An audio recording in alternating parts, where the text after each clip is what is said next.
राम कहते हैं लक्ष्मण मैं आपको भेज रहा हूं, तो एक विद्वान, इसके बराबर दुनिया में कोई पंडित कोई विद्वान ब्राह्मण नहीं होगा, मैं उसके पास भेज रहा हूं। तो भेजने का कारण क्या है, मुझे क्यों भेजा जा रहा है? तो लंकाधिपति रावण ने लक्ष्मण को जो ज्ञान दिया, रावण संहिता के अनुसार आप कभी पढ़ेंगे तो उसमें स्मरण आएगा। आप मुझे क्यों भेज रहे हो? मेरे राम कहते हैं कि जाओ लक्ष्मण, एक बार विद्वान इस लंकाधिपति रावण के चरणों में जाकर पूछो जरा कि क्या चाहता है, उसकी इच्छा क्या है। थोड़ा ज्ञान की बातें करिए आप। लक्ष्मण जी गए और रावण के पास में सिर के पास जाके खड़े हो गए।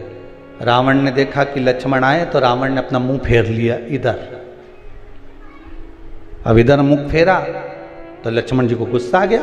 लक्ष्मण जी दौड़कर फिर भैया के पास में गए। क्या भैया, कहाँ भेज दिया आपने उस रावण के पास में, लंकाधिपति के पास में? इतना अहंकार उसको कि मुझे देखकर उसने मुंह फेर लिया। तो राम जी ने कहा लक्ष्मण एक बात बता, गुरु जी के पास ज्ञान लेने जाते हैं तो उसके चरणों में बैठते हैं क्योंकि सिर पे बैठते हैं? लक्ष्मण जी बोले उनके चरणों में बैठते हैं। तो तू रावण से ज्ञान लेने गया था तो चरणों में खड़ा था कि सिर पे खड़ा था? लक्ष्मण बोले मैं सिर के पास खड़ा था। राम जी बोले अब चरणों में जाके खड़े हो, जाओ चरणों में जाओ। और रावण के चरणों में जैसे लक्ष्मण जी गए, तब रावण ने लक्ष्मण जी को बुलाया और बुलाकर कहा, लक्ष्मण जी ने पूछा आपकी कोई अंतिम इच्छा हो, प्राण छूटने वाले हैं, आपके प्राण जाने वाले हैं, नाभि में अमृत सूख चुका है, बाण लग चुका है, आप मरने वाले हो, कोई आपकी इच्छा हो तो जरूर बताना। रावण मरते मरते भी एक सत्कर्म करते हुए चले गया।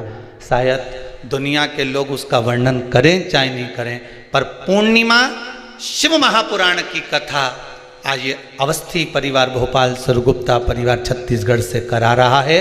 तो इस प्रसंग को अपने जीवन में उतार कर रखना कि मरते मरते रावण एक सत्कर्म कर कर चला गया और लक्ष्मण जी से कहकर चले गया कि हे लखनलाल, मेरे राघव जी से विनती करना, मेरे राम जी से विनती करना कि मेरे जितने राक्षस मरे, ये तो मेरे राम जी और लखनलाल जी और उनकी सेना के द्वारा मरे हैं। जो राम की सेना के द्वारा मरे हैं या राम के द्वारा मरे हैं या लखनलाल जी के द्वारा मरे हैं, उनके द्वारा मरे हुए मेरे सारे राक्षस तो उनके हाथ से मर मर के बैकुंठ चले गए, पर इतने सारे बंदर ये हमारे हाथ से मरे हैं, इनको बैकुंठ मिलेगा क्या जो हमारे हाथ से मरे? तो लखनलाल जी आप राघव जी से विनती करना कि मेरे प्राण आज दशहरे पर छूटे हैं, पर पूर्णिमा तक इंतजार करना, मेरा अंतिम संस्कार तब करना जब ये बंदरों को भी कुछ अच्छा पद प्राप्त हो जाए, इन बंदरों को भी अच्छा पद प्राप्त हो जाए।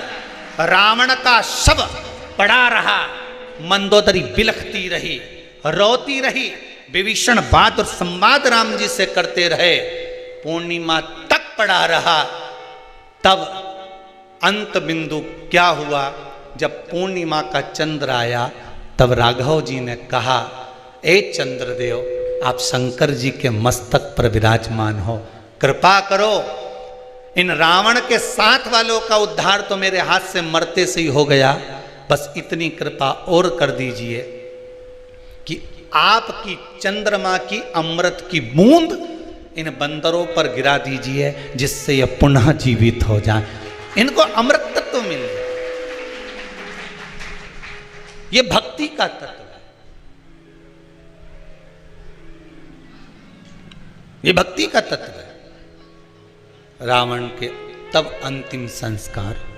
अब सोचिए, जाते जाते भी भलाई का काम करके जा रहा है। और आज के जमाने में व्यक्ति जाते जाते भी पूरे झगड़े का काम करके जाता है।